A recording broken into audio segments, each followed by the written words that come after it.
can we cultivate resilience in our daily lives?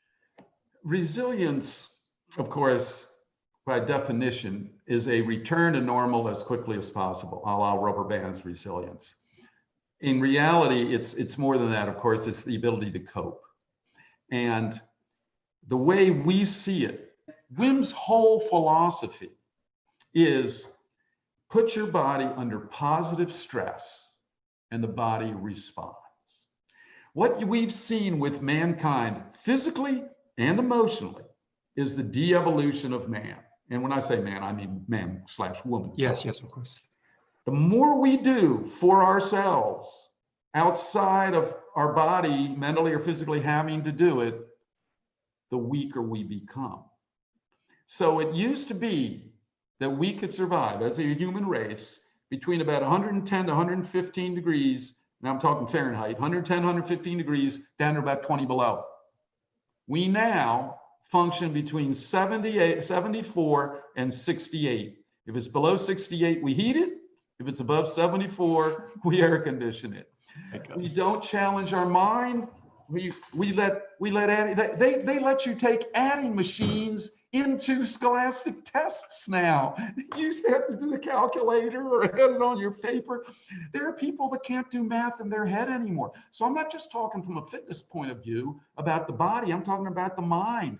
And we baby everybody. We baby our kids. I baby my kids and they're 35 years old. And so the whole society has gotten soft.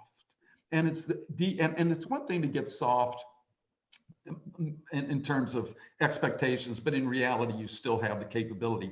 It's another thing when your body and your mind don't function well. And our bodies and minds are not functioning well because we do no longer put them under positive stress. And so we need to, working out should be positive stress. All these people that you see walking their dog at a leisurely pace, that might be great for social interaction. They are getting nothing out of it from a physical point of view, and they think they are, and they are deluding themselves. You've got to go into that zone. We know that. Fitness people know that. Wellness people know that. It's like being able to eat whatever you want because it makes you feel good. It might make you feel good, but it's going to kill you. And so as you can tell by my enthusiasm and my emotion, I am a big one for getting out of your comfort zone. It's one thing to pray, it's another thing to then go out and make it happen. Put yourself under positive stress. It's like people talk about the fact that their ship didn't come in. Well, if your ship didn't come in, maybe you got to swim out and get it.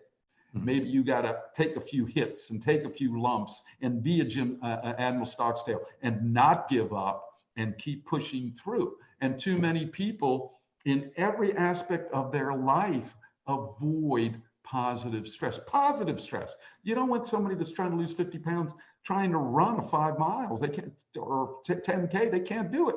But you can walk a little faster. You can breathe a little harder. You can get in a support group.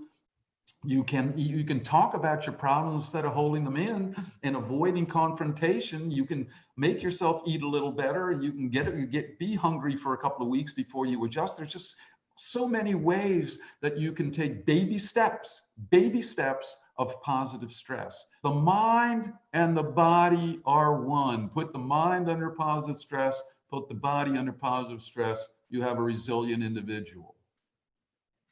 Thank you for mentioning it, because you did touch on what we call pillars of wellness. You did touch on nutrition, you did touch on exercise, not just for the body, but also for the mind, also known as mindfulness, or being present. We have other, and sense of purpose, having a positive impact where you can in your community, where you are. We add one more pillar of wellness for the World Wellness Weekend, which is sleep, which is really the first one: sleep and restoration, nutrition and balance, vitality and movement, serenity and mindfulness, and sense of purpose and solidarity. These are really the 5 pillars of wellness that we have. And when you say mind and body are connected, it is the simple reason of the symbol of wellness that we have, which is from Churchill. In those dark hours, he came up on the photo and said, "This, victory." Actually, when he did it the first time, he did this. And his secretary said, "No, Mr. Prime Minister, you should turn your hand, and it's less aggressive if you do this for a victory than this." And so this is a victory for the body. This is a victory for the mind. And when body and mind come together, 2 victories, 2 V's for Victor, create the W of wellness.